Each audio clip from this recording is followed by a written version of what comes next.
Welcome to this quick Marshals briefing for the Brands Hatch winter stages. Firstly, on behalf of Chelmsford Motor Club, we would like to thank you for volunteering your time to marshal on this event. It's literally the case that we could not do it without you. Before the event, we would ask that you download and read a copy of the Marshals instructions, which will be available on the website and emailed to you before the event. Contained inside this document are important details on the running of the event and procedures for dealing with any issues. Some of these we will mention later in this video, but it's easier to read this document in advance than first thing on the morning of the event. Signing on will be in the Kentigern between 6:30 and 7:45. Please park sensibly outside as there will be passing traffic at this location. Once you've signed on, you'll be assigned your marshal location. For most of you, this will be the same place all day, but for some there may be a few changes. Those crews manning the arrival, start, flying finish and stop line controls will move during the day when the direction of the stage is reversed. To be clear, you'll be doing the same job for the whole day, but the physical location will move even though it's only a few hundred metres. The event will be 8 stages in total, but it's actually 4 routes done twice. What this means in practice is that as soon as the last car of stage 1 finishes, we'll start cars for stage 2. There will be no gap and you'll not see a safety or course car. Cars will start the stages at 30-second intervals. Between each pair of stages there will be a gap to enable stage route changes to be made, however this will not be long enough to return to the paddock, so please come prepared for a day outside on the stages. During these changeovers, the sweeper car containing the Chief Marshal will drive the stage to collect the check and incident sheets. Please bear in mind they will be running to a tight schedule so they won't have time for a chat.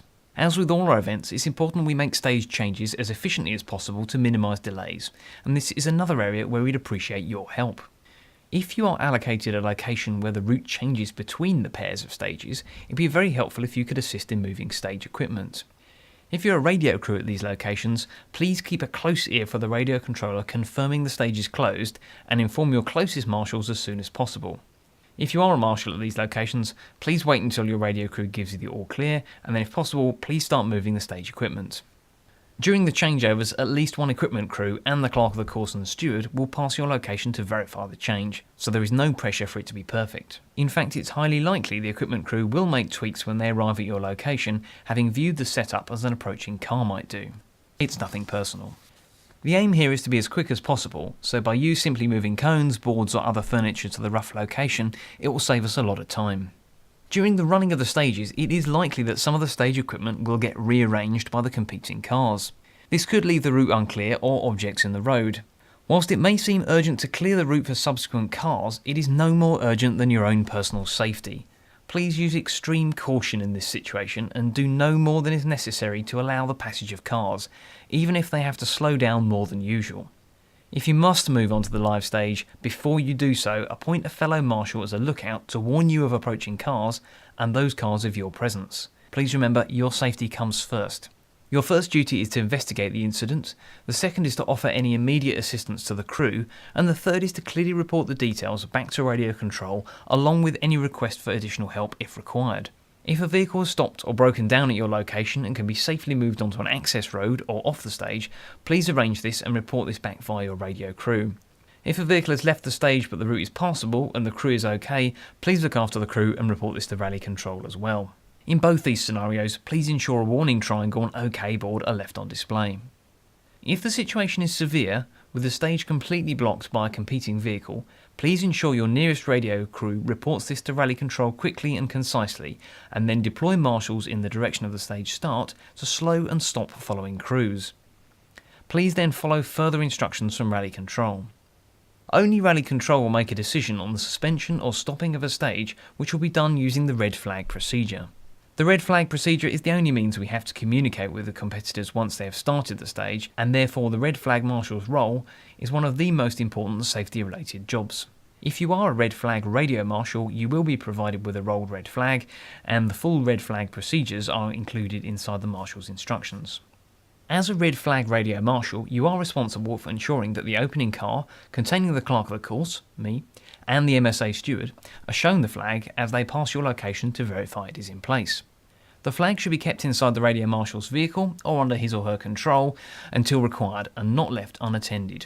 In the event of an incident, the clerk of the course will give the instruction to deploy the red flags via the radio controller.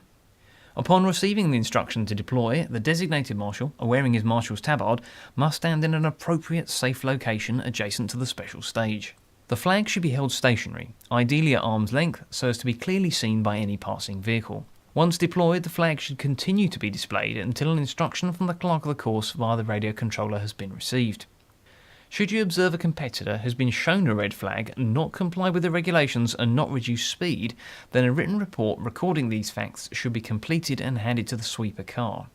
To be clear, the competitors must immediately and significantly reduce speed and maintain this reduced speed until leaving the special stage.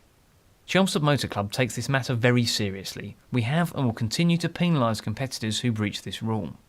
As we are at a race circuit, for the most part spectators will be in the normal, safe locations outside the confines of the circuit, and you'll be unlikely to come into contact with them during the day. The exceptions to this are the rally school, ambulance gate and pit lane, although the pit lane will not be available to the general public.